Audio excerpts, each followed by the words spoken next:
पिता की छाया, लखारा और उसके बच्चे की कहानी। मीतपुर नाम गांव में एक लखारा रहता था, जिसका काम जंगल से लखियों को काटना तथा बाजार में बेचना था। लखारे के साथ उसकी पत्नी और उसका एक बच्चा रहता था, जिसका नाम प्रेम था, जो कि बहुत बुद्धिमान तथा पढ़ने लिखने में होशियार और चतुर चालाक था। प्रेम स्कूल से आकर घर पर भी खूब मन लगाकर पढ़ाई करता था। लखारा और उसकी पत्नी अपने बच्चे की पढ़ाई के प्रति रुचि देखकर उसे बाआगिसर बनाने की चाहत में थे। इसलिए लखारा अपने काम काज में अपने बच्चे को कभी शामिल नहीं करता था।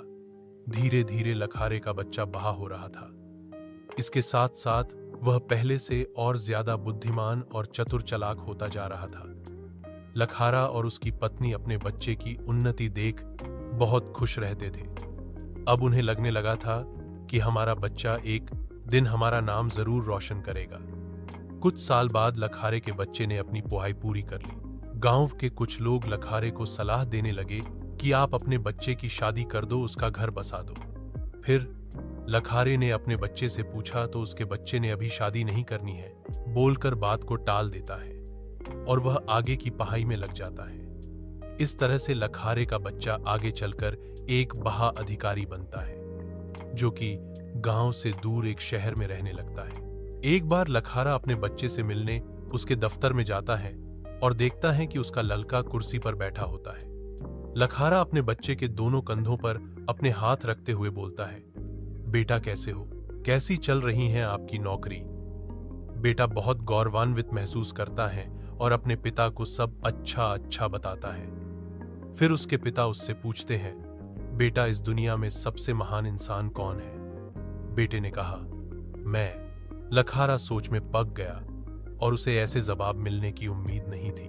वह सोचने लगा कि मैंने अपने बच्चे को बहुत मुश्किल से पढ़ाया और होनहार बनाया, और आज मेरा बेटा बोल रहा है इस दुनिया में सबसे महान इंसान मैं हूं। फिर उसके पिता ने वहां से जाने के लिए कदम बढ़ाया।